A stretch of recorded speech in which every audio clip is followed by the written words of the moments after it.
इचलकरंजी महानगरपालिकेच्या 22 कोटी रुपयांच्या कचरा संकलनाच्या अंदाजपत्रकाला आज झालेल्या विशेष महासभेत 24 नगरसेवकांच्या उपस्थितीत मंजुरी देण्यात आली।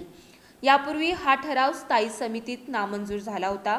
त्यानंतर प्रशासनाने तो विशेष महासभेसमोर मंजुरीसाठी आणलाय।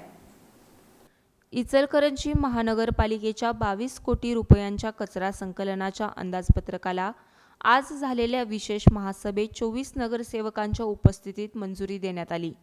या सभेत हळवणकर गटातील 18 नगरसेवक, शिवसेनेचे 3 आणि राष्ट्रवादी काँग्रेसचा 1 नगरसेवक अशा एकूण 22 नगरसेवकांनी बहिष्कार टाकला, तर शिवशाहू विकास आघाडीच्या 18 नगरसेवकांनीही सभेकडे पाठ फिरवली। या घडामोडींमुळे भाजपमधील अंतर्गत गडबाजी पुन्हा एकदा चव्हाट्यावर आली आहे। सभेत आवाडे गटाच्या 24 नगरसेवकांच्या उपस्थितीत ठराव मंजूर झाल्यानं पक्षात 2 गट असल्याचं चित्र अधिक ठळक झालंय। या राजकीय घडामोडीनंतर आता भाजपचे वरिष्ठ नेते या वादात हस्तक्षेप करणार का, तसंच हळवणकर गट भविष्यात कोणती राजकीय भूमिका घेणार, याकडे इचलकरंजीच्या राजकीय वर्तुळाचं लक्ष लागलंय।